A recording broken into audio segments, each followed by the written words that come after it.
Organic compounds, कार्बनिक यौगिक।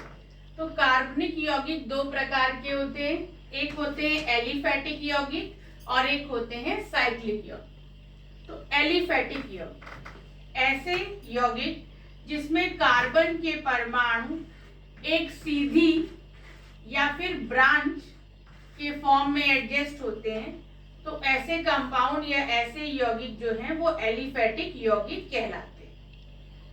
इनके सिरे जो है वो खुले हुए होते हैं, मतलब इनके जो कॉर्नर होंगे, सिरे होंगे, ये एक दूसरे से अटैच नहीं होते। तो कार्बन परमाणुओं की चेन बिल्कुल स्ट्रेट होती है, सीधी होती है, या फिर उसमें ब्रांचिंग होती है। ऐसे कंपाउंड जो होते हैं वो एलिफैटिक कंपाउंड्स कहलाते हैं।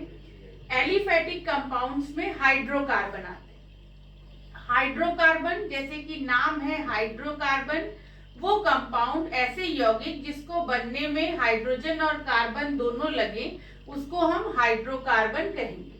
हाइड्रोकार्बन टू टाइप के होते हैं, एक होते हैं सैचुरेटेड और एक होते हैं अनसैचुरेटेड।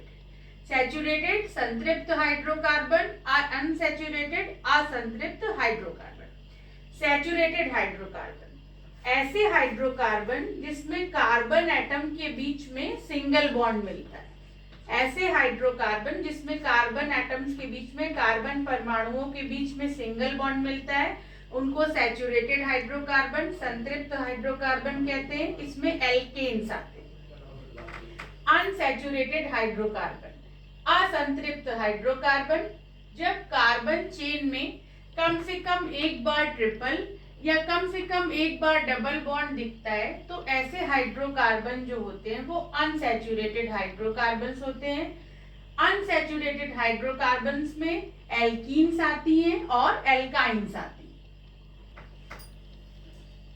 साइक्लिक कंपाउंड, चक्रीय यौगिक, जब कार्बन के परमाणु एक चक्र के रूप में व्यवस्थित हो, एक साइकिल के फॉर्म में मिले, जैसे यहाँ से चले, ये कार्बन है, ये कार्बन है, ये कार्बन, ये 6 कार्बन है, तो यहाँ से चले और यहीं पे हम वापस आ गए, एक साइकिल फॉर्म हो गई, तो ऐसे कंपाउंड्स को हम क्या कहेंगे? साइक्लिक कंपाउंड्स कहेंगे।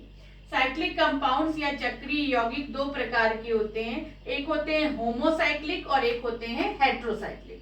होमोसाइक्लिक कंपाउंड्स वो होते हैं जिसमें साइकिल या चक्र केवल कार्बन परमाणुओं का बना होता है, साइकिल के बनने में सिर्फ कार्बन ही यूज होता है, उनको होमोसाइक्लिक कहते हैं। और हेट्रोसाइक्लिक विषम चक्रीय यौगिक, जिसमें साइकिल जब फॉर्म होती है तो उसमें कार्बन तो यूज होगा ही, लेकिन कार्बन के अलावा जो है दूसरा एलिमेंट भी जो है वो यूज होता है। जैसे ये देखिए, ये थायोपीन है, इसमें कार्बन के अलावा जो है सल्फर भी यूज हो रहा है।